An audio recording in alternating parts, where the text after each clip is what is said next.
Good evening Good everyone. evening, sir. Good evening sir. Good evening जी, good evening, evening sir. Very very good evening. तो हम लोग को hyperbola का जो लेक्चर फर्स्ट लेक्चर था उसको रिवाइज कर लिया था आप लोगों ने या रिवाइज कराऊं? पर हेलो। तो सर एलिप्स पे ही लगे हुए थे तो यस वो सर। गेम में पता नहीं इतना टाइम कैसे लग जाता है। किसमें? गेम में? Yes sir. पता नहीं, तुमने इवन पैराबोला के गेम के जो डाउट शेयर किए थे वो तो बड़े आसान आसान से थे यार। शुरू के हो सकते हैं, फिर वो लास्ट में हो सकता है मुश्किल होकर। थर्ड गेम की जो बात तुम कर हाँ रहे सर, थर्ड में ही। हो। हाँ, तो थर्ड गेम के क्वेश्चन टफ नहीं थे बेटा।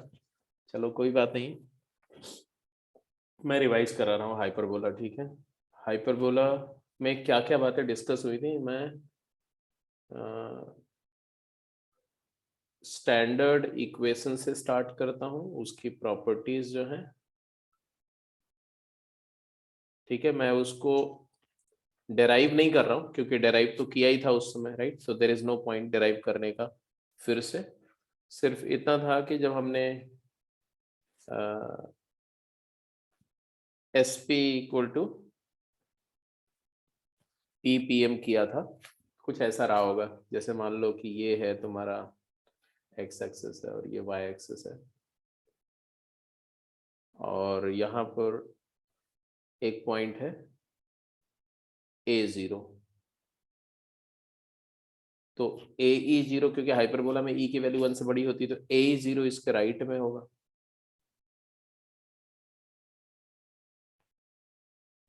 जिसको हम फोकस बोलते हैं S।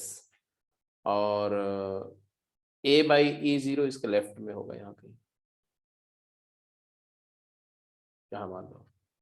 तो this is a line x equal A/E, like this, ऐसा।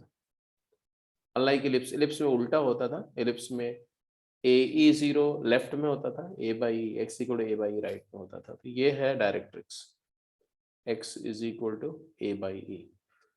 तो ऑब्वियस सी बात है, ये फूट ऑफ डायरेक्ट्रिक्स z है, ये सेंटर O ओरिजिन है, ये y एक्सिस है और ये x एक्सिस है। फिर एक सबसे पहले पॉइंट ये था कि ये पॉइंट जो लिया मैंने, ये पॉइंट A0, ये इसको अगर मैं A बोलता हूँ, A पॉइंट, कैपिटल A, तो SA और AZ का रेशियो अगर देखो ना, तो SA अपॉन AZ E है। क्योंकि SA क्या है? SA AE minus A, AE minus A, और AZ क्या है?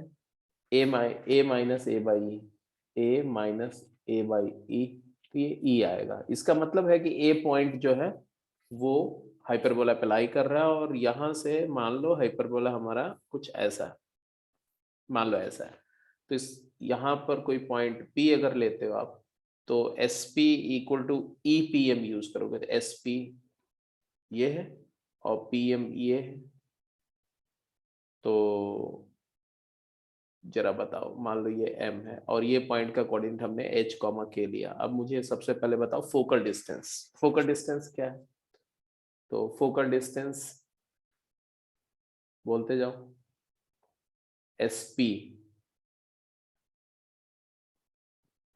SP is equal to E times PM, और E टाइम्स PM क्या होगा? ये यहाँ से ये डिस्टेंस, H-A/E। हाँ बिल्कुल, क्योंकि यहाँ तक H है, ये पूरा सेपरेशन H है, और ये वाला सेपरेशन जो है ये A/E, तो H माइनस A/E। मतलब अगर आप इसको मल्टीप्लाई करो तो EH माइनस A आएगा। इलिप्स में A माइनस EH आता था, A minus A. H minus A आएगा। इसी तरह से जो दूसरी फोकल डिस्टेंस निकालेंगे ना, तो EH प्लस A आएगा। ये तो पहला फोकस से है, S1P जिसको बोल रहे हैं।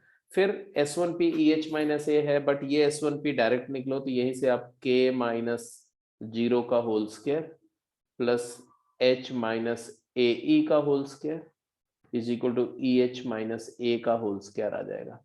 और इसी को सिंप्लीफाई करके आपके पास जो इक्वेशन आता है वो H square upon A square plus k square upon a square into 1 minus e square equal to 1, जिसको हम h को x लिख दो तो x square upon a square, और यहाँ माइनस कॉमन ले लो क्योंकि ये क्वांटिटी नेगेटिव है, तो minus y square upon b square equal to 1, where b क्या था, where b square is nothing but a square into बोलो e square minus 1। तो यहीं से एक्सेंट्रिसिटी का भी एक फार्मूला आ गया था कि एक्सेंट्रिसिटी E जो होगी वो under root of 1 plus B square by A square, ये 1 से बड़ी होगी, है ना, देख लो। तो फिर यहीं से आया कि दोनों एक्सिस के अबाउट सिमेट्री होगी, इसलिए एक फोकस एक डायरेक्ट्रिक्स और होगी, तो यहाँ पर एक डायरेक्ट्रिक्स इधर ले लिया और x equal to minus A by, एक वर्टेक्स और एक फोकस और आ जाएगा, और एक ब्रांच हाइपरबोला की और होगी। तो जैसे यहाँ है ए, यहीं पर ऐसे यहाँ पर आपका एक है और इधर वाली ब्रांच ऐसे आ गई मान लो, और यहाँ पर एक फोकस और आ गया S2, इसको माइनस A0 बोलते हैं, ये ए डैश है, ये जेड डैश है, और ये x equal to minus A upon E है, दूसरी डायरेक्ट्रिक्स है। तो ये डायरेक्ट्रिक्स D1 थी और ये डायरेक्ट्रिक्स D2। तो यहीं से एक दूसरा सेकंड फोकल डिस्टेंस भी आएगा, जैसे पॉइंट P का फर्स्ट फोकस से डिस्टेंस है, एग्जैक्टली सिमिलरली पॉइंट P का सेकंड फोकस से भी डिस्टेंस होगा S2P। तो S2P क्या हो जाएगा, तो second focal distance S2P is equal to E times PM dash हो जाएगा, मतलब यहाँ से ये वाली डायरेक्ट्रिक्स की जो परपेंडिकुलर डिस्टेंस होगी, और ये PM डैश क्या होगा बोलो, तो PM डैश हो जाएगा E टाइम्स ये A by E plus H, H plus A by E होगा, जिसको मल्टीप्लाई करो तो EH प्लस ए आ जाएगा, ये सेकेंड फोकल डिस्टेंस है ना। तो ऑब्वियसली EH प्लस ए और EH माइनस ए, ये S1P एंड S2P आ गया। तो ये है स्टैंडर्ड इक्वेशन, और यहीं से सेकंड डेफिनेशन हाइपरबोला की आई। तो what is the second definition of hyperbola और what are the other properties. तो अब यहाँ पर मैं एक तरफ सारी प्रॉपर्टीज लिख रहा हूँ, फटाफट लिख जाइए, एक जगह पे सारी प्रॉपर्टी लिखो, फिर क्वेश्चंस पे चलेंगे स्ट्रेट अवे, ठीक है। पहला प्रॉपर्टी क्या था, पहला तो इक्वेशन क्या था, X square upon A square minus Y square upon B square equal to 1, right जी, इसको हम H बोल रहे हैं, H हाइपरबोला। दूसरा प्रॉपर्टी जब इसकी बोलने के मतलब इक्वेशन के साथ साथ एक्सेंट्रिसिटी E क्या आया, under root of 1 plus B square upon A square, और फिर foci is plus minus A E comma 0 just like ellipse. Directrices भी x is equal to plus minus a upon E, and latus rectum x is equal to plus minus A E, end point के coordinate, end point of latus rectum, तो वही A E comma B square by A plus minus, और दूसरे में A E comma plus minus A E comma plus minus B square by A, बिल्कुल same जैसे कि आपका इलिप्स में होता था। ये लैटस रेक्टम के एंड पॉइंट आ गए। लैटस रेक्टम की लेंथ क्या होगी, तो लेंथ यही आज भी ट्वाइस बी स्क्वायर बाई, ठीक है। फिर एक और बात जो यहाँ पर आती है वो फोकल डिस्टेंस है ना, तो S1P is EH plus A, S2P EH minus A, and therefore second definition of hyperbola यहीं से आती है, जैसे कि इलिप्स की सेकेंड डेफिनेशन थी कि summation of focal distances constant, यहाँ पर difference of focal distances constant, difference of focal distances is constant, और वो कांस्टेंट लैम्डा, मतलब अगर S1P माइनस S2P S1P या S2P minus S1P, S1P minus S2P का मॉड अगर लैम्डा है, then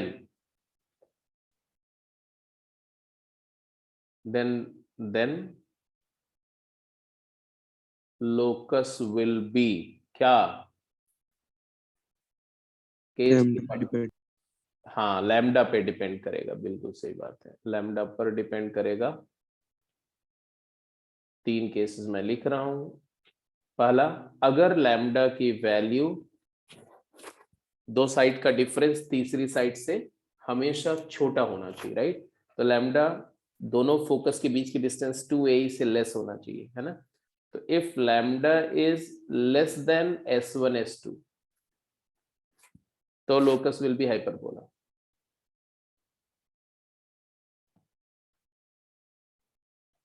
लैम्डा होता है 2a और 2a की वैल्यू 2a से लेस होनी चाहिए। S1 S2 क्या है, S1 S2 is equal to 2a।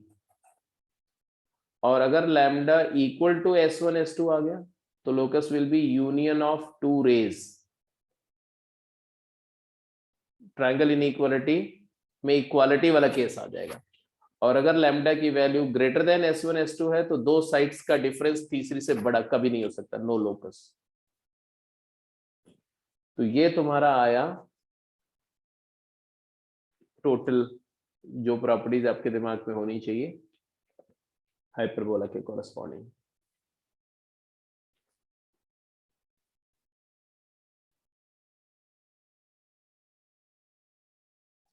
ठीक है जी। अब मुझे बताओ कि इसमें हर बात क्लियर है या यहाँ पर अभी भी आपको कोई किसी पॉइंट पर कोई कंफ्यूजन है।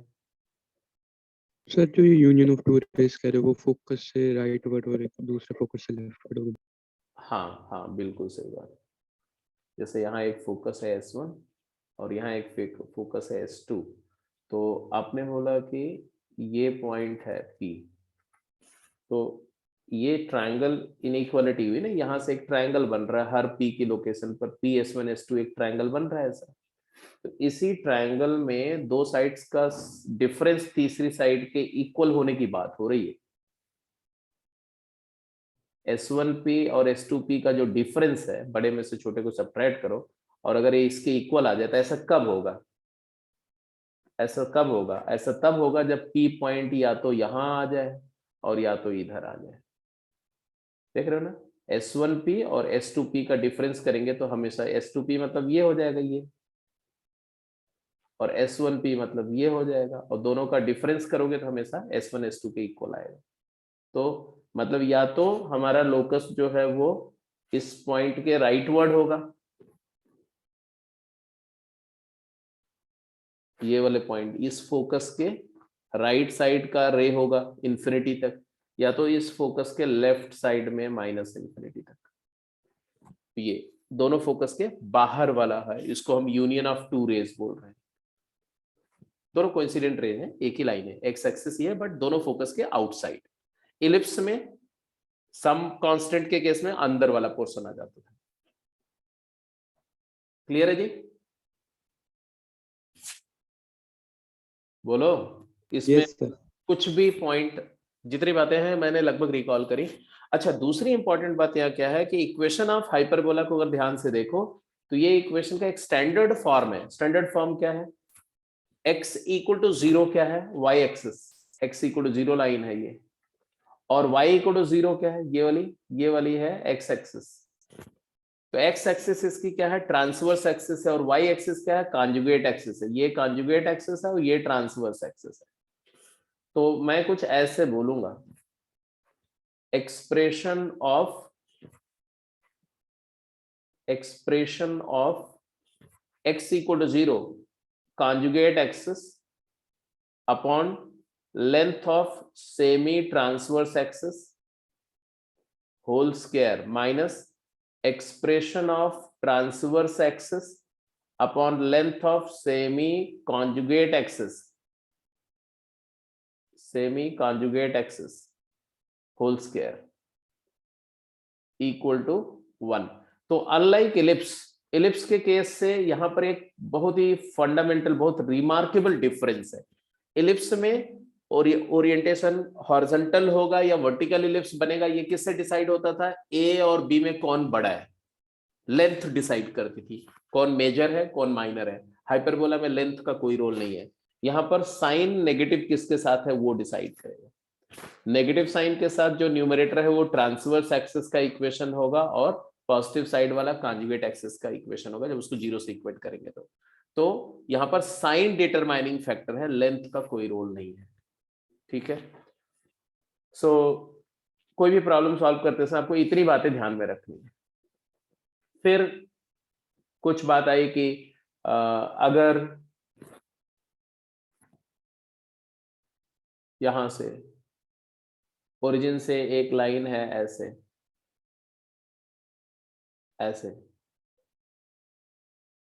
और ऐसे एक लाइन ओरिजिन से इधर भी है ऐसे, ये वो लाइन है जो हाइपरबोला को इन्फिनिटी में मीट करती है, इनको एसिम्प्टोट बोलते हैं।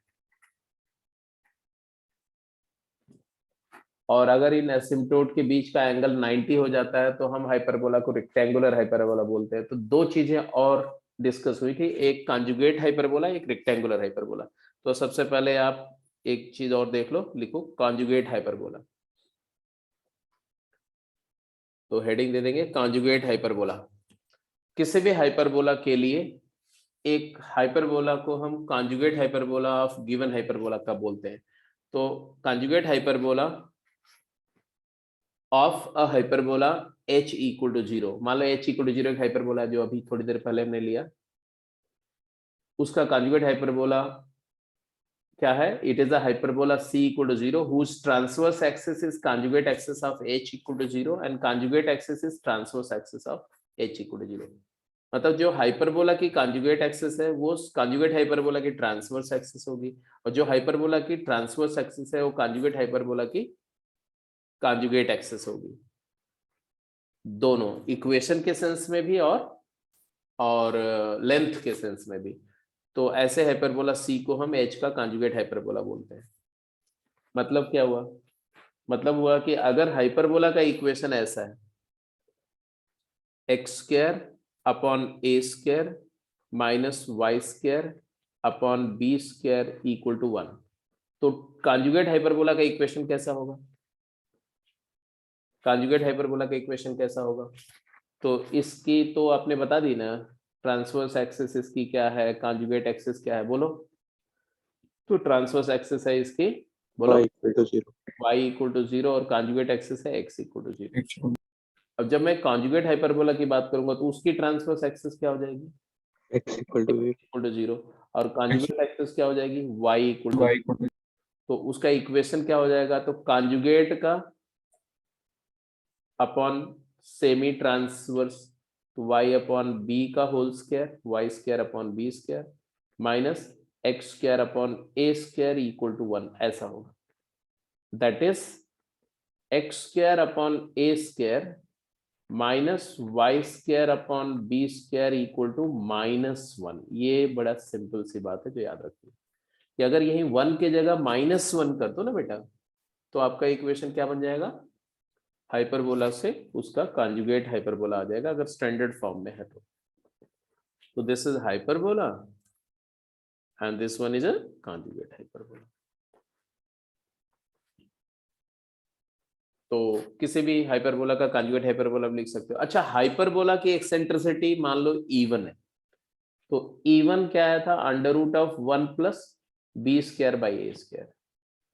इसकी एक्सेंट्रिसिटी अगर E2 है इसकी, तो E2 क्या होगा जरा बताओ? Under root of, 1 plus a square by b हाँ यहां से देखना, ये वाले से ए स्क्वायर बाई बी स्क्वायर। यहां से आपको एक बात क्लियर दिख रही है कि under root of A square plus B square upon B square है ये,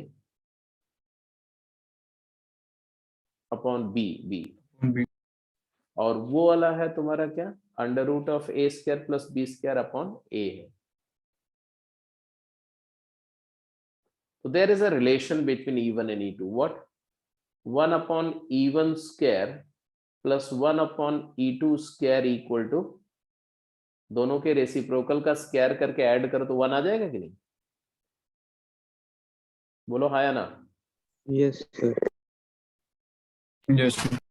तो summation of reciprocal of squares of eccentricity of hyperbola and its conjugate hyperbola is always unity. तो conjugate hyperbola क्या है किसी hyperbola का, ये भी आपको समझ में आ गया. चलो एक क्वेश्चन का आंसर करो.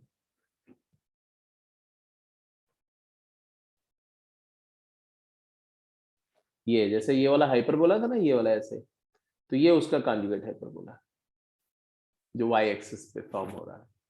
ये हाइपरबोला कॉन्जुगेट हाइपरबोला की फोकाई है f3 f4, और s1 s2 क्या है, हाइपरबोला की फोकाई है. ये चारों फोकस जो है ना एक स्क्वायर फॉर्म करते हैं. ठीक है. ये eccentricity of conjugate hyperbola, foci of conjugate hyperbola 0 plus minus b2, transverse axis की लेंथ यहाँ 2b होगी, कॉन्जुगेट एक्सिस की लेंथ 2a होगी, latus rectum BE plus minus b and a square को बाई b, a और b interchange हो गया ना, a स्क्वायर बाई b हो जाएगा, length 2a square by b, और ये रेसिप्रोकल्स के स्क्वायर का सम 1. and the foci of hyperbola and its conjugate hyperbola are concyclic. तो ये जो चारों फोकस हैं, दो हाइपरबोला के और दो कंजुगेट हाइपरबोला की, ये चारों एक साइक्लिक क्वाड्रिलेटरल फॉर्म करते हैं. इनफैक्ट साइक्लिक क्वाड्रिलेटरल भी ये स्क्वायर होगा, ये प्रूव कर सकते हैं आप, क्योंकि ये BE ये वाला क्या ऐसे समझो आप, ये लेंथ क्या होगी, ये लेंथ होगी B टाइम्स E2, और ये वाली लेंथ क्या है, ये वाली लेंथ कितनी है, ये वाली A टाइम्स E1.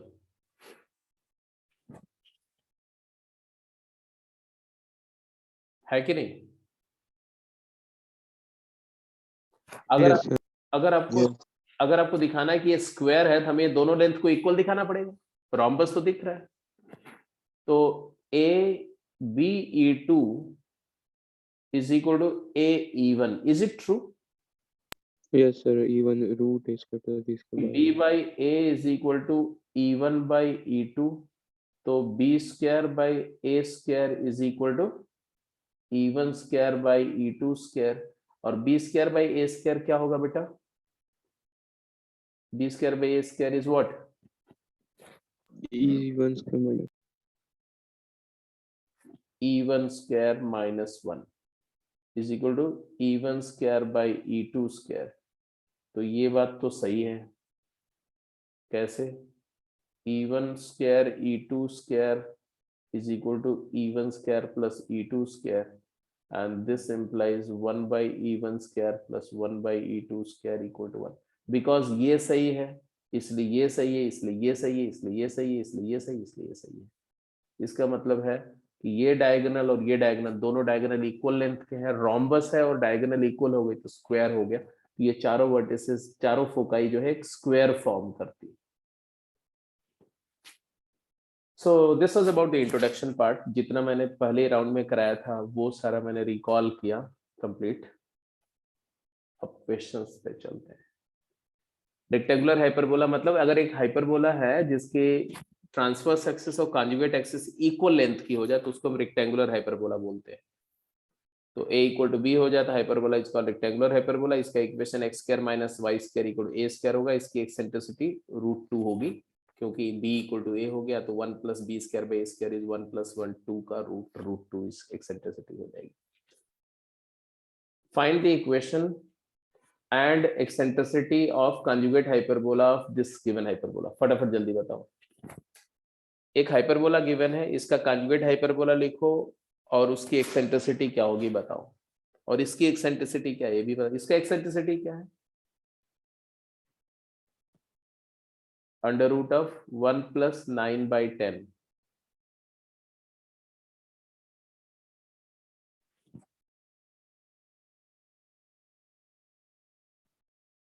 है कि नहीं? तो √19 बाई 10. इसका कंजुगेट हाइपरबोला कैसा होगा बोलो? -1. x square by 10 minus y square by 9 is equal to -1, और उसकी एक्सेंट्रिसिटी E2 क्या होगी? तो under root of 1 plus 10 by 9. 1 plus 10 by 9 मतलब 19 by 9 या रूट 19 by 3 होगा।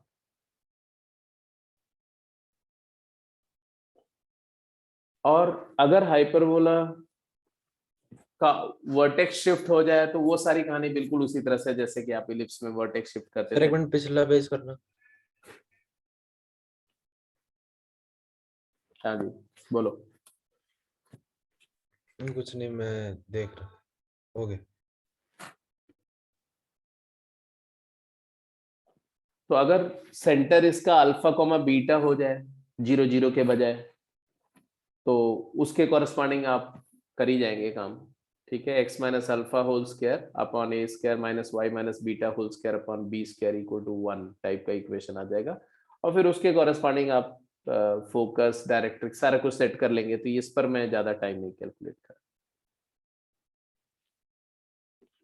जैसे एक केस करके बताओ, ये इस क्वेश्चन का आंसर करो।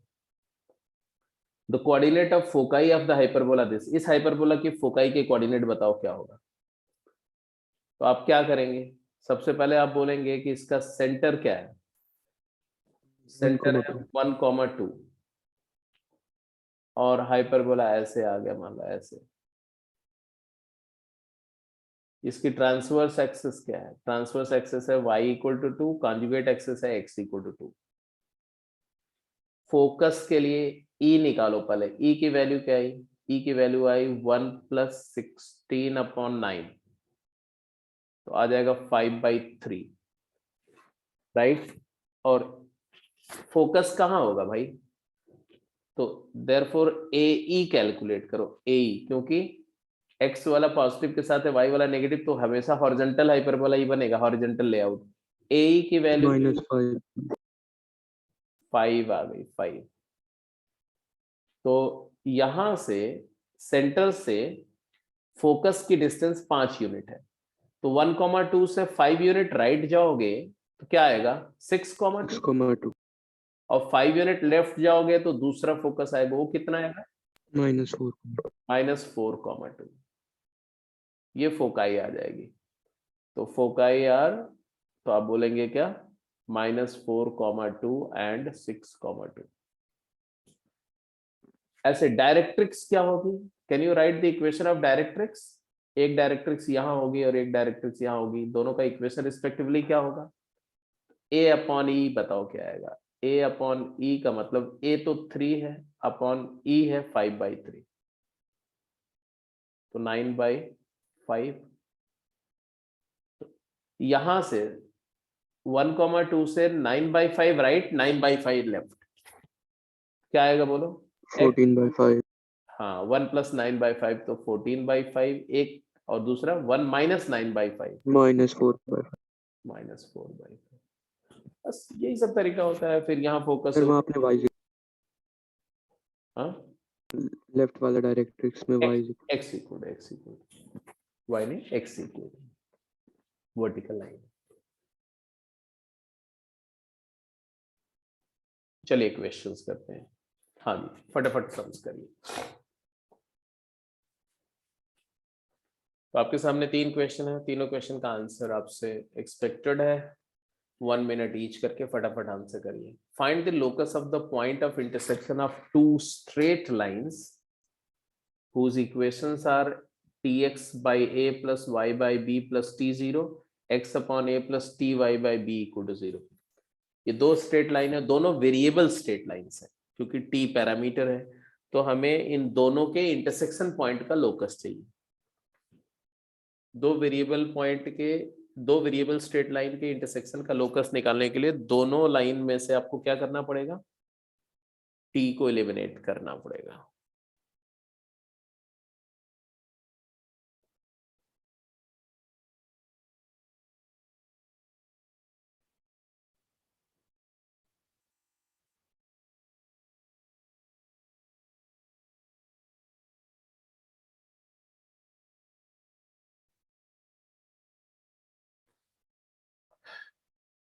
क्या करें,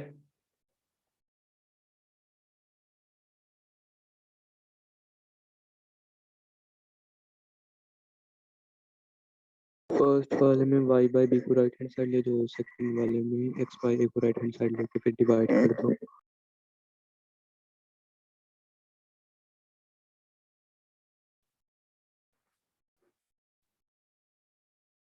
हम्म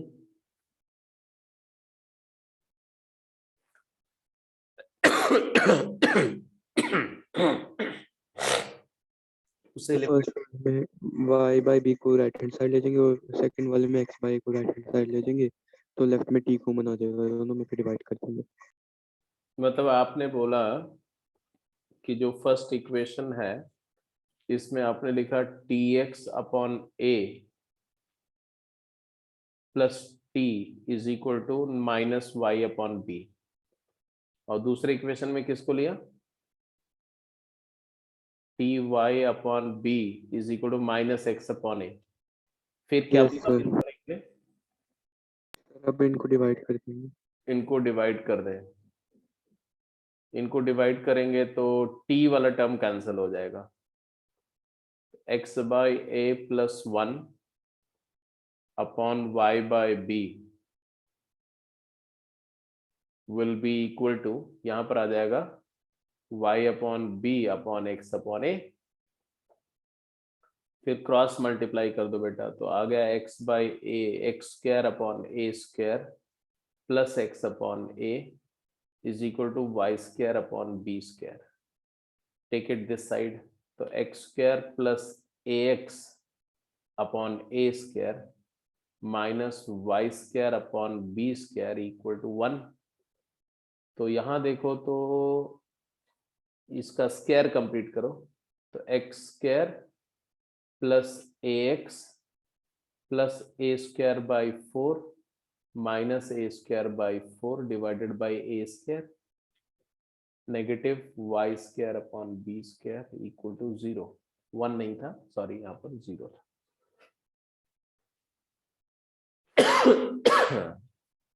ठीक है साहब, ये स्क्वायर कंप्लीट हुआ तो क्या नजर आ रहा है? x प्लस ए बाई 2 का whole square upon A square minus Y square upon B square is equal to A square by 4 by A square 1 by 4। तो virtually it is clearly a hyperbola. It is locus is a hyperbola of this type, x plus a by 2 का whole square upon a by 2 का whole square minus y square upon b by 2 का whole square equal to 1। तो ये clearly hyperbola है, जिसका hyperbola with centre क्या है? Centre है माइनस a बाय 2 0, और ट्रांसवर्स एक्सिस क्या है, कॉन्जुगेट एक्सिस क्या है? ट्रांसवर्स एक्सिस है x equal to minus A by 2, no, y is equal to 0। Conjugate axis है x equal to minus A by 2। Transverse axis की length क्या है? a, और कॉन्जुगेट एक्सिस की लेंथ क्या है? b। वहां 2a होती थी, 2a 2b के बजाय यहाँ पर a एंड b है, तो हाइपरबोला है प्रूफ। तो फाइंड द लोकस, तो locus is hyperbola. Go ahead with the question number 2 and 3। चलिए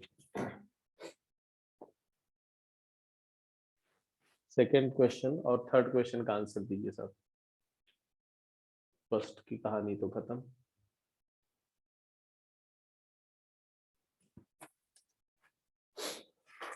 What are find eccentricity E of the hyperbola which has following properties?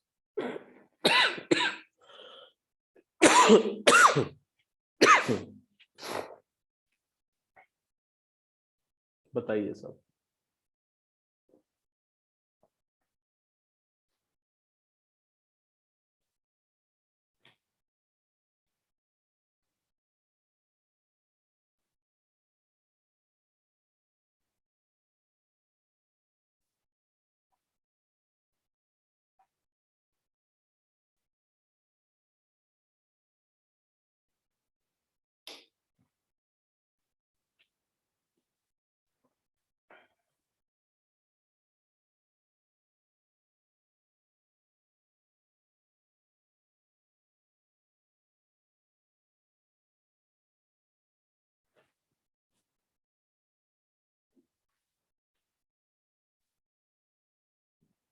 Both and of the conjugate axis subtend 90 degree at focus, ऐसा दिया इन्होंने।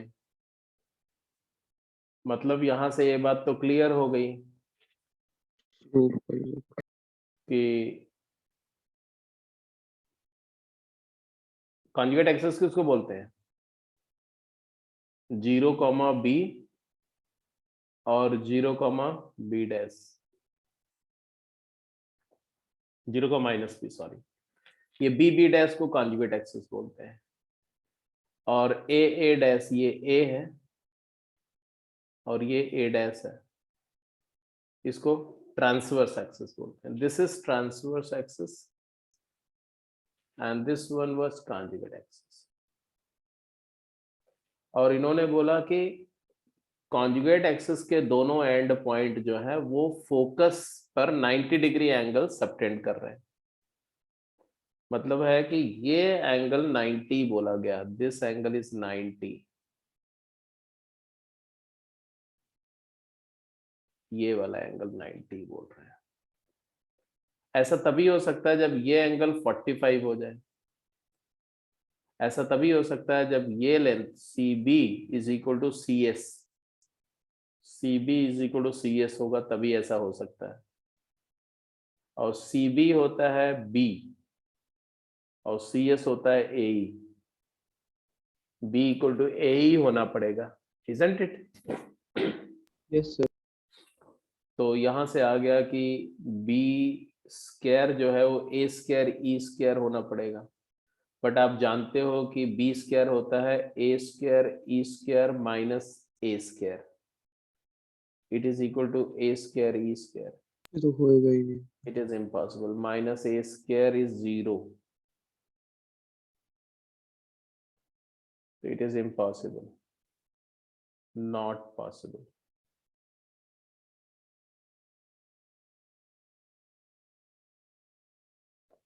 मतलब है कि किसी भी hyperbola की कॉन्जुगेट एक्सिस जो है वो उसकी फोकाई पर 90 डिग्री एंगल सबटेंड नहीं कर सकती। तो पहला पार्ट रूल आउट हो गया। दूसरे पार्ट पे जाइए, what about the B part? Line segment joining foci subtend 120 at in end of the conjugate axis. मतलब आप बोल रहे हैं कि ये और इधर ये एंगल 120, ये वाला एंगल, ये एंगल 120। चलो, ये एंगल 120 होने का मतलब ये कंफर्म हो गया कि इतना वाला एंगल जो है इधर वाला, ये 60 हो गया, ये वाला एंगल 60 हो गया। अगर ये 60 होने का मतलब है tan 60, A/B√3 वो आ गया A/B हो गया, A/B, ये √3 आ गया। इसका मतलब है कि A square E square is equal to 3B square हो गया, that is 3 times A square into E square -1। तो आपका आ गया E square is equal to 3E square -3। तो यहां से 2E स्क्वायर की वैल्यू 3 हो गई, तो E स्क्वायर की वैल्यू 3/2 हो गई, तो E की वैल्यू √3/2 हो गई, which is possible, which is possible. 1 से बड़ी। तो पहला क्वेश्चन भी हो गया, दूसरा क्वेश्चन भी हो गया। तीसरा क्वेश्चन में क्या पूछा, पढ़िए। बोल रहे if the eccentricity of the hyperbola x² - y² secant square alpha है, ये सीकेंट 2 अल्फा नहीं है, secant square alpha. Please make the correction बेटा, सीकेंट स्क्वायर अल्फा है ये।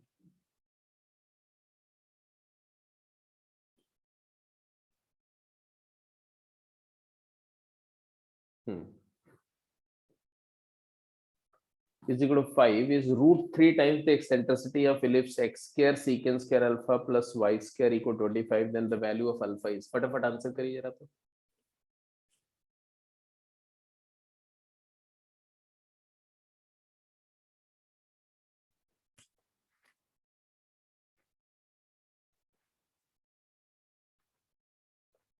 और साथ के साथ जैसे आज जितना कर रहे हो ना, पहली टेक्सचुअल एक्सरसाइज जाके सॉल्व कर लो, पहली गेम सॉल्व कर लो। अगर डेली लेक्चर के अगेंस्ट में डेली डेली थोड़ा थोड़ा काम करते जाओ ना, तो आपको अलग से एफर्ट नहीं मारना पड़ता है, चीजें एक बिल्कुल साथ के साथ ही हो जाएंगी। हाँ जी, क्या किया इसमें बोलो।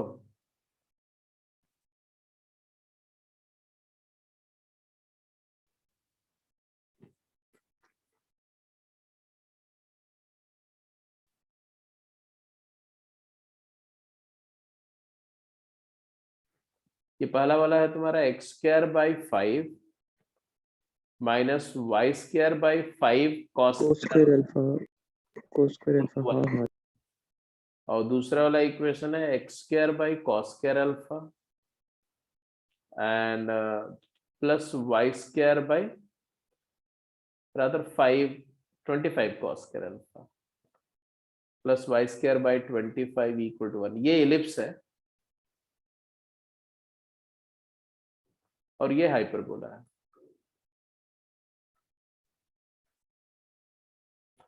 बोल रहे हैं एक्सेंट्रिसिटी ऑफ द हाइपरबोला, इसके एक्सेंट्रिसिटी E1 क्या आएगा बताओ। Under root of 1 plus cos square alpha 1 plus cos² alpha. और इसकी एक्सेंट्रिसिटी E2 क्या आएगा ये भी बता दो। Under root of 1 minus minus छोटा 1 divide minus cos square alpha 1 minus cos² alpha. Very correct. और इन्होंने बोला कि E1 इज √3 टाइम्स E2। इसका मतलब E1² is equal to 3 times E2²। तो 1 plus cos² alpha is equal to 3 minus 3 cos² alpha. तो 4 cos² alpha is equal to 2। तो cos² alpha is equal to 1/√2 का whole square, that is equal to cos² π/4। अब आपको जब trigonometric की equation का solution तो याद ही होगा। cos² alpha is equal to cos² x equal to cos² alpha x is n pi plus minus alpha. तो alpha is equal to n pi plus minus π/4, where n can be any integer। तो a value of alpha is π/4। तो definitely B is the correct answer। ठीक है जी, clear है, समझ में आ रही बात। yes अच्छा, आप लोगों को वो एक गेम मिल गई है ना, रिवीजन की एक गेम मैंने शेयर करी थी unit 1। Yes sir. yes Yes. sir ठीक है, तो उसको आपको टाइम आउट कंडीशन में करना बेटा। 75 मिनट का मैंने टाइम दिया हो तो 75 मिनट में ही करना है उसको, ठीक है। उसके बाद उसका डिस्कशन होगा, जो डाउट होंगे आप मुझे बता देना। और वो पुराने वाले के भी रहते हैं। पुराने वाले का वो भी कर लो, उसका तो डाउट, पुराने वाले का डाउट जो है वो आप क्वेश्चंस शेयर कर दो, बता दो कौन कौन से में है, तो मैं वैसे ही बता दूंगा। आगे चलो। Excuse me, बोलो। सर मुझे उससे रिलेटेड एक चीज पूछनी थी कि हमें मतलब उसको करने से पहले चैप्टर्स को रिवाइज करके बैठना चाहिए या मतलब उसको करते करते ही अपने आप ही होंगे। देखो ऐसा है ना कि अगर आप कभी ऐसे सोचोगे ना कि पहले हम रिवाइज कर लेते हैं फिर बैठते हैं करने, तो उसमें क्या होगा कि वो रिवीजन कभी हो नहीं पाता है, फिर कभी रिवीजन स्टार्ट भी नहीं हो पाता है। इसलिए आप पहले करो। तो रिवीजन का मतलब क्या है कि जो आपने पढ़ा है उसके 90% बातें, 80% बातें दिमाग में होंगी, 10-5% इधर उधर हो जाएगा। जब आप क्वेश्चन कर रहे होंगे ना तो ऐसे ही रिकॉल होगा। जो नहीं रिकॉल हो पाएगा तो उसको हम दोबारा जाके देखेंगे, ओके सर। ठीक है। क्योंकि ऐसे 4 टॉपिक है, उसके अंदर में पूरा फाउंडेशन है, उसके अंदर में पूरा लॉगरिथम एक्सपोनेंशियल है, पूरा प्रोग्रेशन है, पूरा क्वाड्रेटिक इक्वेशन है। तो आप चारों टॉपिक का एक बार पलट के फार्मूला देखो, सारा चीज रिवाइज करो और फिर करने बैठो, ये सजेस्टेबल नहीं है। आप पहले करो, फिर अपने आप पता चल जाएगा कहाँ कहाँ पर इश्यूज है, तो उसको पलट के देखो, करने के बाद रिवाइज कर लो, वो ज्यादा बेटर। अगर तुम्हें लगता है कोई टॉपिक बिल्कुल ही भूल गया, जैसे क्वाड्रेटिक इक्वेशन तो अभी टच में ही है, कर ही रहे हो, इसमें तो कोई दिक्कत नहीं है। रही बात प्रोग्रेशन की, तो प्रोग्रेशन में खास कुछ रिवाइज करने का होता नहीं है। लॉग की प्रॉपर्टी सारी याद ही होगी, तो मुझे नहीं लगता कुछ रिवाइज करने की जरूरत है, पहले प्रैक्टिस करो क्वेश्चंस की। चलिए भाई, क्वेश्चन बोल रहे हैं find the equation of hyperbola refer to its principal axis as coordinate axis. इसकी प्रिंसिपल एक्सिस को ही कोऑर्डिनेट एक्सिस मान के इक्वेशन लिखना है।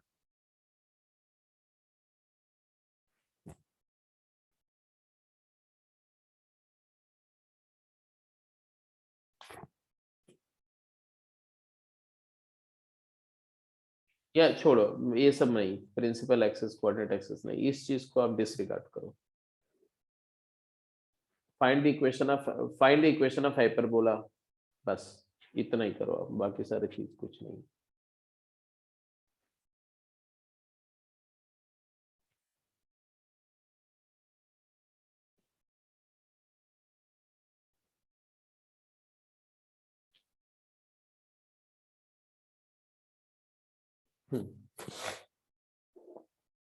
सेंटर 10 है, फोकस 60 है।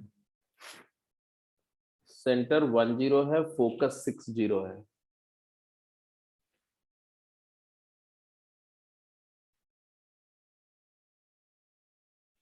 मतलब ट्रांसवर्स एक्सिस तो क्लियर हो गई कि नहीं? सेंटर अगर 10 है और फोकस 60 है तो ट्रांसवर्स एक्सिस का इक्वेशन क्लियर हुआ। y equal to 1, y equal to 0, y equal to 1. y equal to 0, y equal to 0, ये है ट्रांसवर्स एक्सिस।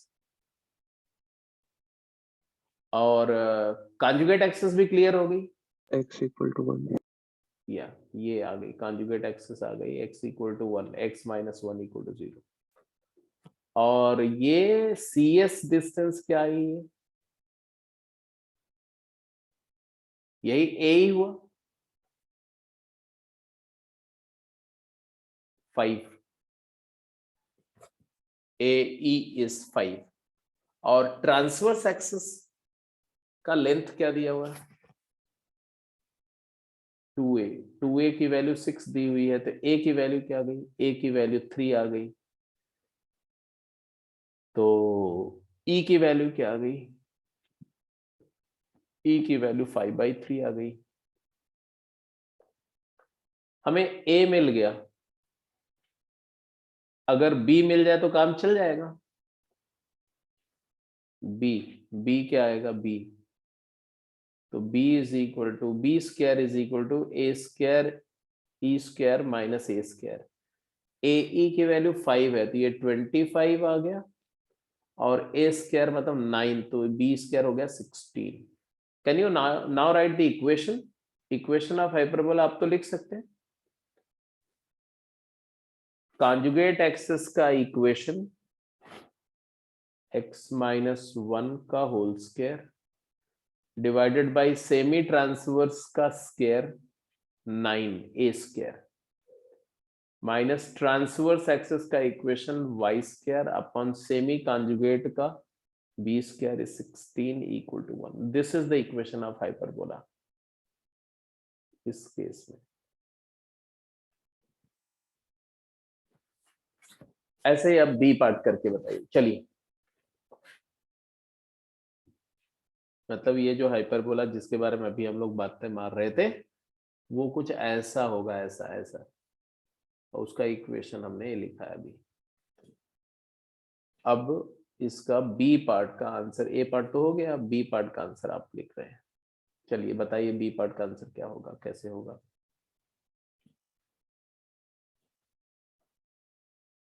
सेंटर 3,2 है, फोकस 5,2 है। Transverse axis, conjugate axis, AE,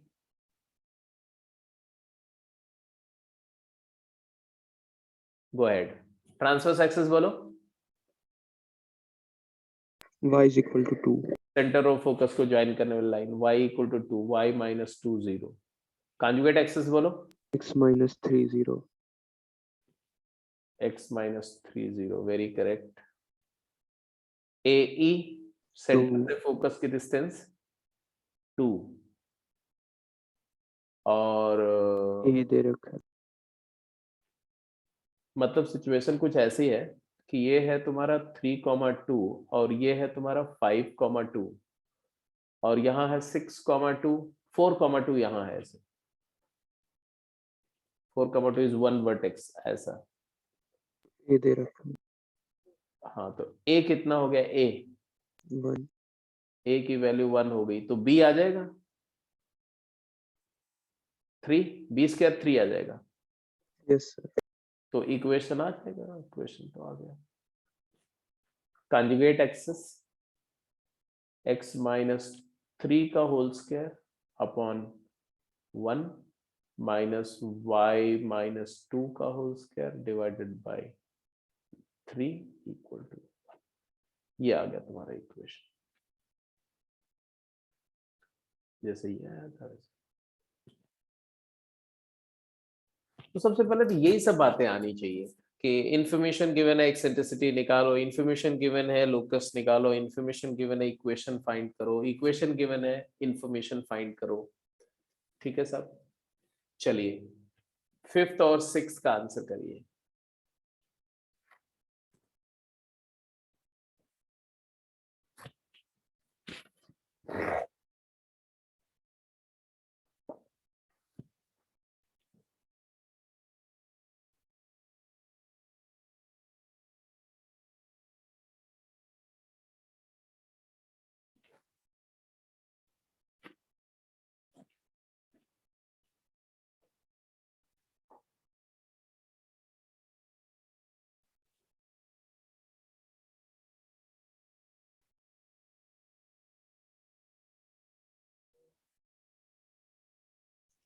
एक hyperbola given है which passes through foci of an ellipse,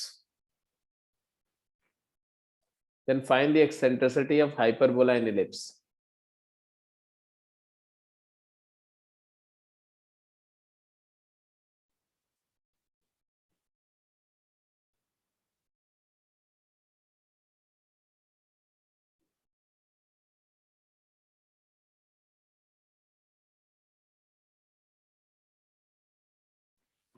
situation समझ रहे हो? Situation समझ रहे हो क्या है? ऐसा एक इलिप्स है,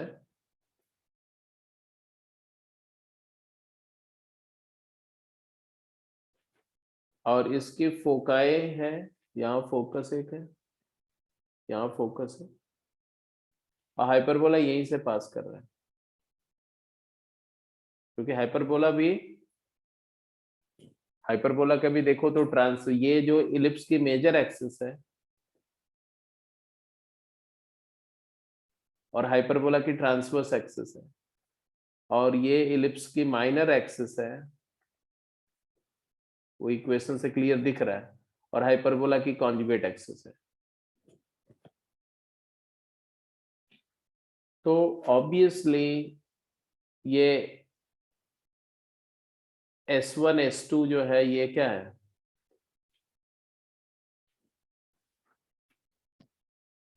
ये डिस्टेंस कितनी हुई भाई?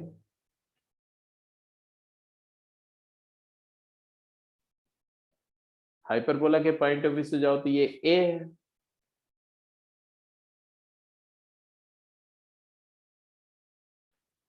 A, बट इलिप्स के पॉइंट ऑफ व्यू से क्या है? इलिप्स का एक्सेंट्रिसिटी, मान लो इसका एक्सेंट्रिसिटी E1 है, हाइपरबोला का E2 है। हाँ बोलो। हाइपरबोला के हिसाब से ए कैसे होगी? बी में हाँ हाइपरबोला के हिसाब से बी नहीं आएगी। क्यों B होगी? y is equal to 0 तो x is equal to plus minus b आ जाएगा। अरे y को 0 करेगा तो हाइपरबोला में तो x की वैल्यू A आएगी ना। अरे ये पहला इक्वेशन हाइपरबोला है बेटा, तो तू y को 0 पुट करेगा तो x की अच्छा वैल्यू। सर मैं वो 6th देखने लग गया। हाँ ऐसा ही होता 6 में हाइपरबोला है ही नहीं, दोनों इलिप्स। एनीवे तो ये A है, बट इलिप्स के लिए तो ये CS हो गया ना, इलिप्स के लिए तो CS1 हो गया, तो A equal to CS1 and what is CS1? Ellipse के लिए ये लेंथ कितनी हुई? एलिप्स का इक्वेशन जरा ध्यान से देखो, x square by b square plus y square by A square equal to 1 है। BE हो जाएगी। हाँ बीई हो गया, BE1 बोलो, BE2 बोलो, E2।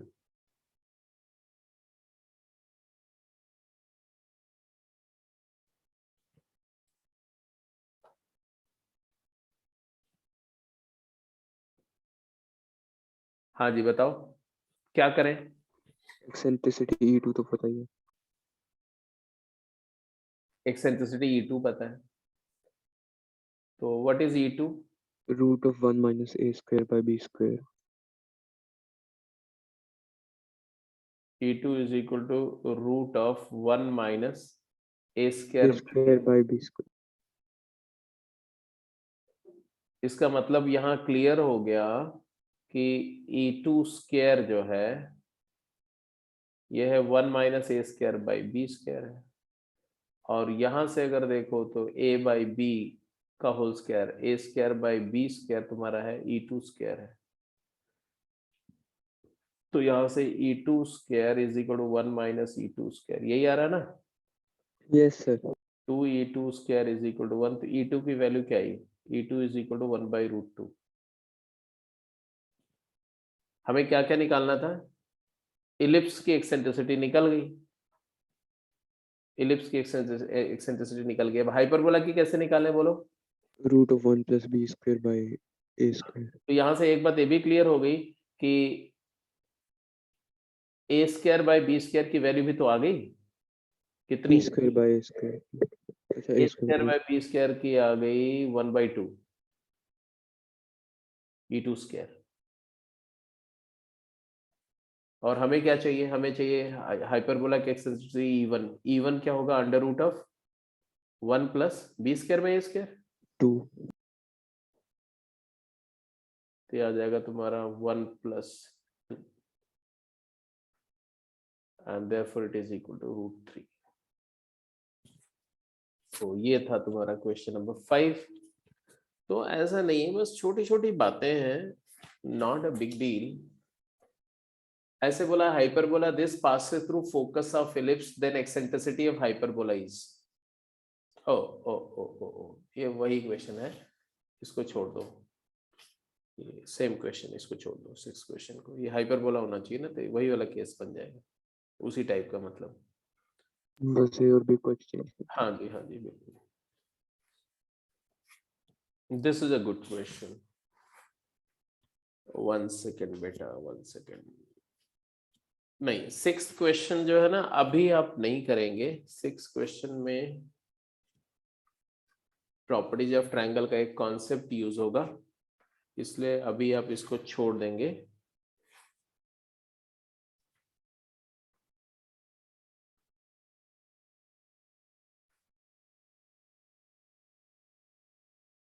बाद में करेंगे इसको, ठीक है? जब थोड़ा सा एसओटी का वो फार्मूला वार्मूला कर लेंगे, हाफ एंगल फार्मूला वगैरह कर लेंगे, तो 7th क्वेश्चन का वैसे ट्राई करेंगे तो हो जाएगा, ऐसी बात नहीं है, बट अच्छे तरीके से करने के लिए प्रॉपर्टीज ऑफ ट्रायंगल चाहिए इसमें। 7th क्वेश्चन,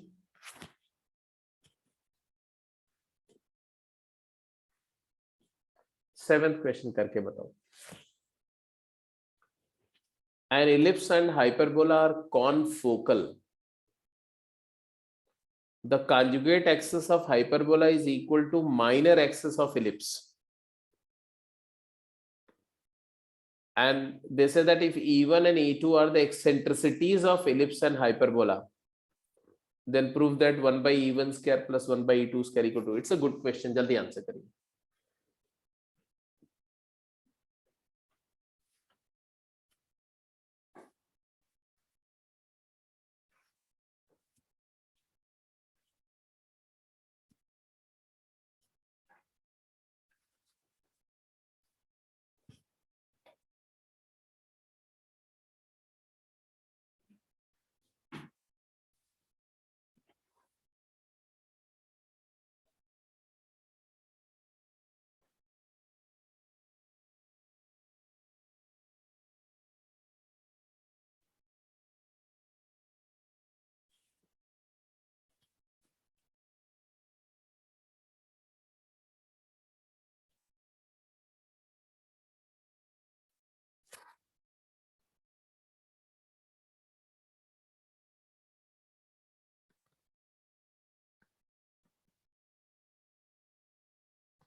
बोल रहे हैं एक इलिप्स और हाइपरबोला कॉनफोकल है। कॉनफोकल मतलब समझ रहे हो? कॉन्सेंट्रिक मतलब सेम सेंटर, कॉनफोकल मतलब सेम फोकस, मतलब एक इलिप्स और हाइपरबोला दोनों की फोकाई आइडेंटिकल है। मतलब सिचुएशन कुछ ऐसी है कि अगर ऐसा एक इलिप्स है तो जो इलिप्स की फोकस है वही हाइपरबोला की भी फोकस है। तो कॉन्सेंट्रिक भी होंगे, इनका सेंटर भी सेम होगा और इनकी फोकाई भी सेम होगी। मान लो ऐसा हाइपरबोला हो गया हमारा, सॉरी ऐसा।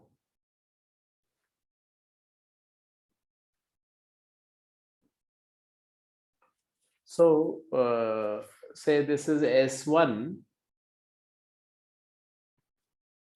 and this is S2. So these are the common focus of ellipse and hyperbola. ये A है, ये A डैश है, ये C है और ये B है, ये A1 है और ये A1 डैश है, ऐसा मान लो। और ये B है और ये B डैश है। तो और क्या क्या बोला गया बोलो? इन्होंने बोला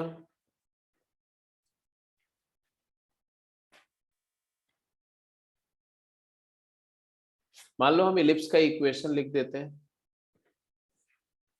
x square upon A square plus y square upon B square equal to 1। और मान लो हाइपरबोला का इक्वेशन जो है तुम्हारा है x square upon capital A square minus Y square upon B square equal to 1। क्योंकि बोला गया क्या कि the conjugate axis of hyperbola equal to minor axis of ellipse. The conjugate axis of hyperbola is equal to minor axis of ellipse का मतलब small b दोनों में same है। अगर मैं इसको कैपिटल B भी लिख दूं, मान लो ऐसे कैपिटल B लिख दूं, तो capital B is equal to small b, ये क्लियर है, दिया हुआ है।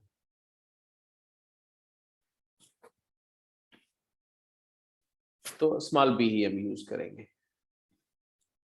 इलिप्स की एक्सेंट्रिसिटी क्या है? E1 है। तो E1 क्या है बेटा? सबसे पहले तो E1 स्क्वायर क्या होगा? तो 1 minus B square by A square. और E2 स्क्वायर क्या होगा? तो 1 plus B square by capital A square. अब आगे बढ़ो, और क्या क्या दिया हुआ है? दोनों का फोकस सेम है। क्या मतलब हुआ फोकस सेम है? मतलब है कि फोकल डिस्टेंस भी तो सेम ही हुई, फोकल लेंथ। तो CS दोनों के लिए सेम है। तो ये जो CS है ये क्या है? E1 और A टाइम्स E1 है और यही चीज capital A times capital A times उल्टा हो गया सर। नहीं सर, ठीक है। कैपिटल A टाइम्स E2 भी है।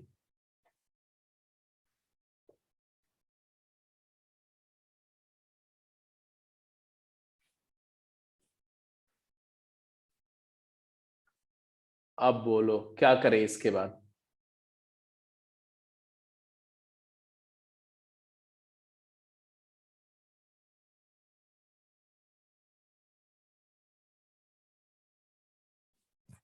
Sir E1 is equal to E2। कैसे? कैपिटल ए और स्मॉल ए सेम थोड़ी है। नहीं सर, जैसे वो प्रूफ दैट में दे रखा है। हाँ, प्रूफ दैट में क्या दे रखा है? नहीं सर, कुछ नहीं, वो मैंने कुछ और सोच लिया।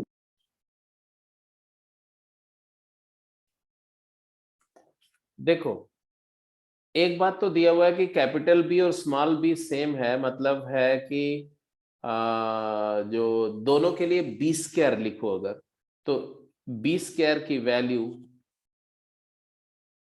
क्या है, इलिप्स के लिए क्या होगा, बी स्क्वायर होता है A square into 1 minus E1 square, और वही बी स्क्वायर हाइपरबोला के लिए क्या होगा, तो capital A square into e two square minus 1। तो यहां से एक रिलेशन तो ये मेरे को मिल रहा है, यहाँ और एक रिलेशन यहां मिल रहा है, एंड एक रिलेशन है कि ए square E one square is equal to capital A square E two square. ये दो रिलेशन से हमें रिजल्ट तक आना है। ये दो रिलेशंस को ध्यान से देखो, एक रिलेशन ये है और एक रिलेशन ये वाला तो यहां से मिला और एक यहां से मिला, b equal to small b, small b and capital B equal. So obviously if you look at here, a small a by capital A का होल स्क्वायर की वैल्यू क्या आएगी, इधर वाले से आओ तो e2 बाई ई1 का होल स्क्वायर आएगी, e2 square by E1 square is equal to, इधर से क्या आएगी, e2 square minus 1 upon 1 minus E1 square. आ रहा है कि नहीं आ रहा, जल्दी बताओ। क्रॉस मल्टीप्लाई करो तो आएगा e one square into e two square minus E1 square is equal to e two square minus E1 square e two square. तो मेरे को तो रिजल्ट दिख गया कि नहीं, 2 e one square e two square is equal to e one square plus e two square divide by E1 square e two square कर दो तो 2 is equal to 1 by e two square plus 1 by E1 square.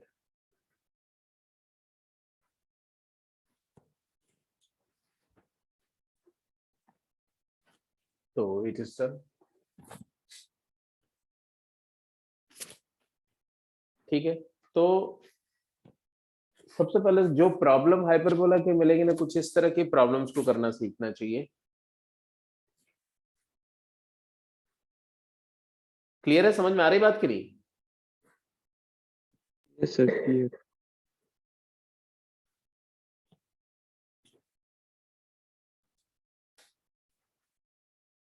ये 8th क्वेश्चन 3 अरे बार है। ओहो,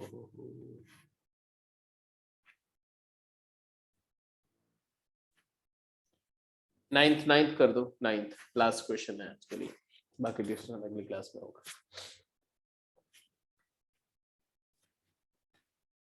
एक ऐसा एक इक्वेशन दिया हुआ है, dx by dy is 3y upon 2x है। This represent a family of hyperbola with possible eccentricity e1 and e2, then evaluate 6 times e1 square plus e2 square। तो ये जो एक्सप्रेशन है बेटा, ये एक differential derivative in terms of y and x दिया हुआ है, तो इसको क्रॉस मल्टीप्लाई कर लो तो क्या आ जाएगा, 2x dx is equal to 3y dy। तो अब दोनों साइड इंटीग्रेट कर दो, ये लो, तो आ जाएगा x square is equal to 3y square by 2 plus c। तो यहां से एक बात तो क्लियर आ रही है ये कि 2x square minus 3y square is equal to c naught, या x square by half minus y square by 1/3 c naught equal to 1। तो it is a family of hyperbola, ये तो क्लियर है।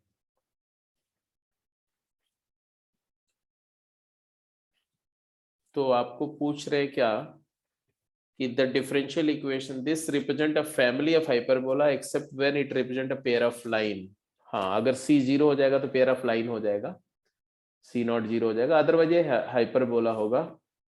तो बोल रहे हैं एक्सेंट्रिसिटी की पॉसिबल वैल्यू क्या होगी, what is the possible value of eccentricity?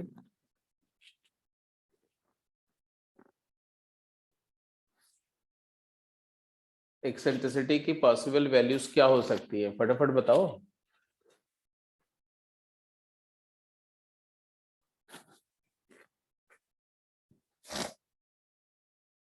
अगर सी नॉट पॉजिटिव है तो √5/3 है।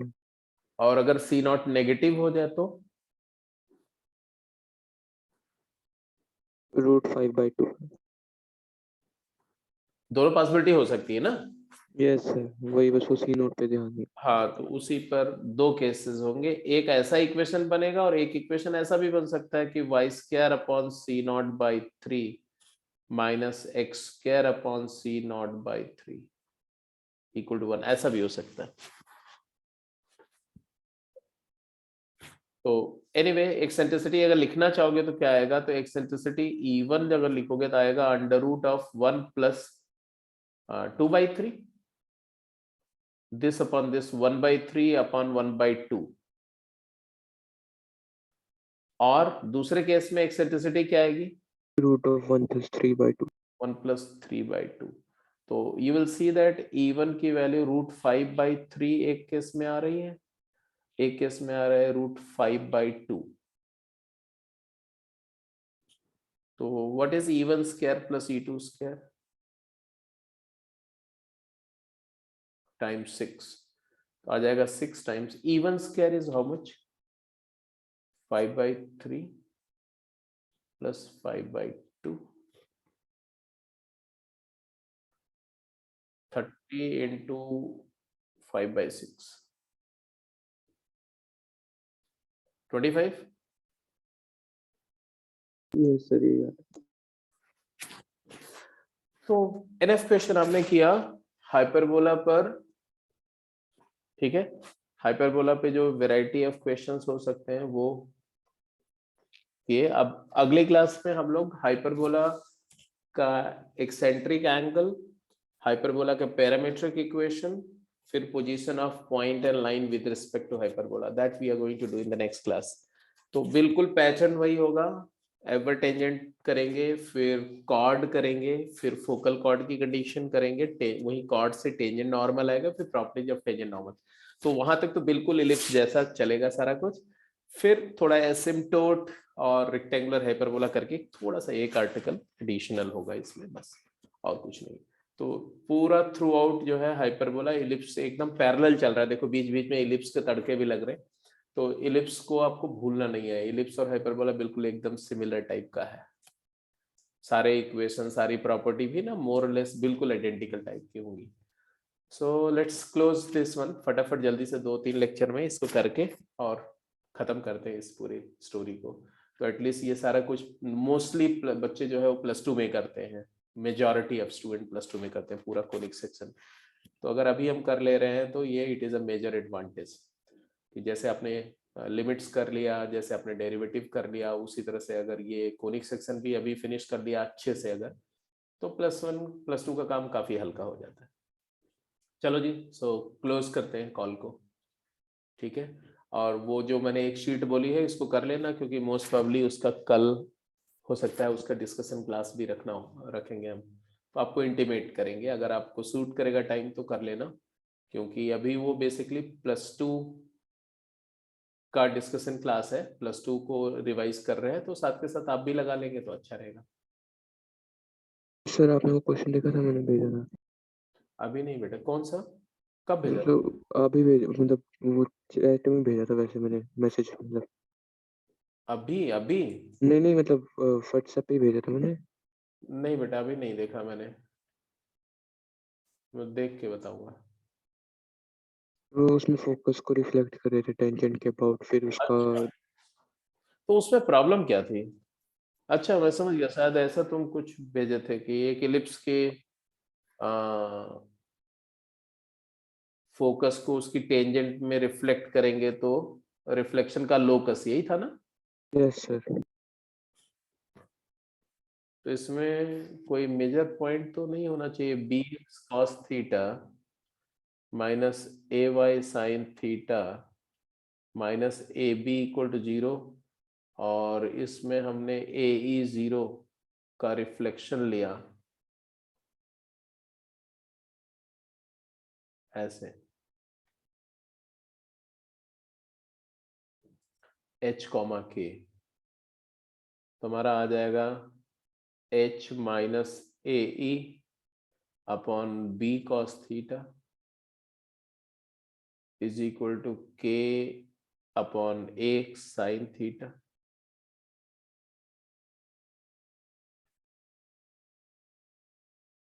is equal to -2 BAE cos theta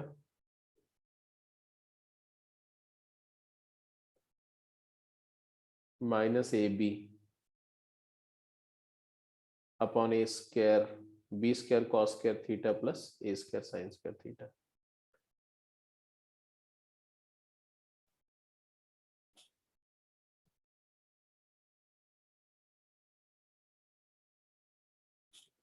ये राइट हैंड साइड का एक्सप्रेशन अगर ध्यान से देखो तो ये है तुम्हारा -2 AB तो नीचे ही चला जाएगा, तो AB से ऊपर नीचे डिवाइड कर देंगे तो आपके पास आएगा E cos theta -1 divided by B by A cos square theta A by B sin square theta. ये तुम्हारा है H minus A upon B cos. Is it some specific curve? Answer क्या था? Sir, locus is a circle of radius 2a on the other focus. दूसरे focus से 2a radius का एक circle.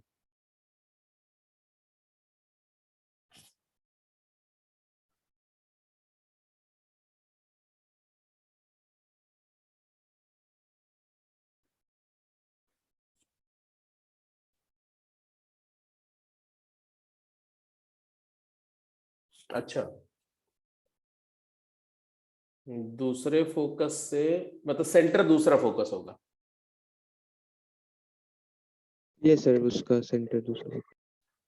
हाँ, तो यहाँ सब निकालना ही पड़ेगा और कोई हमारे पास में मेजर कोई ऑप्शन तो है नहीं। ओनली थिंग इज दैट कि H अगर कैलकुलेट करो यहाँ से तो मतलब तुम बोल रहे हो कि H plus AE cos square theta ऐसा आएगा, H प्लस AE का whole square plus K square equal to radius कितना बताया? 4a स्क्वायर हो जाएगा। 4a स्क्वायर ऐसा आएगा। Yes sir.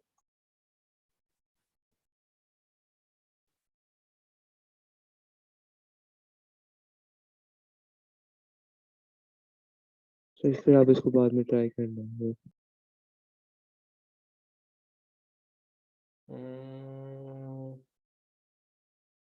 देखो एक चीज मेरे को एक चीज स्ट्राइक कर रही है, कॉस थीटा की वैल्यू अगर हम यहाँ से H और K के टर्म में कॉस और साइन थीटा की वैल्यू डाल करके और थीटा एलिमिनेट कर दें तो H और K में रिलेशन आ सकता है। तो इस तरह से जरा ट्राई करना, अगर एलिमिनेट हो जाता तो ठीक है, नहीं है तो फिर मैं और कुछ सोचूंगा। कोई प्रॉपर्टी तो मुझे नहीं लगता।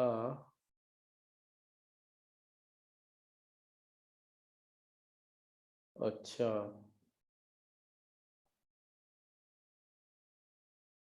हो सकता कुछ प्रॉपर्टी भी लग जाए। परपेंडिकुलर फ्रॉम फोकस,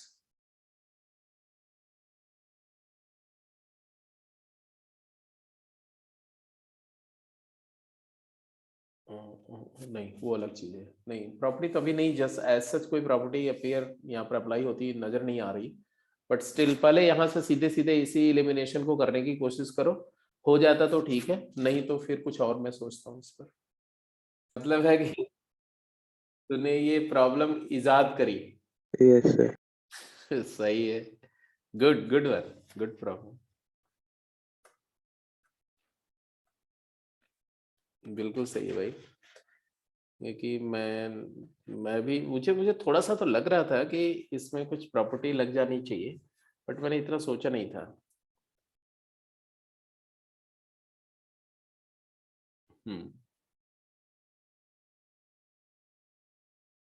बिल्कुल सही बात है कि ये दोनों इक्वल हो गए तो कॉन्ग्रुएंट हो गए, कॉन्ग्रुएंट हो गए तो ये लेंथ जो है और ये लेंथ इक्वल हो गई। तो this is equal to this and इसका और इसका सम कांस्टेंट है तो इसका सम भी कांस्टेंट हो गया, तो बिल्कुल सही है। Locus is a circle with centre S2 और रेडियस 2a, बिल्कुल ठीक है। चलो गुड, करिए क्वेश्चन करिए, करते रहिए आप। सो क्लोज करते हैं आज के डिस्कशन को बेटा यहीं पर। अच्छा, हाइपरबोला की शीट वगैरह मिली है क्या आपको?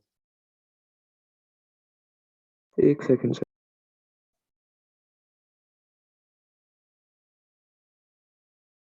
आई थिंक नहीं मिली है। नहीं सर, थ्योरी ऑफ इक्वेशन की भेज रखी है उसकी नहीं। हाँ, हाइपरबोला की नहीं भेजी है, अभी मैं हाइपरबोला की डाल देता हूँ।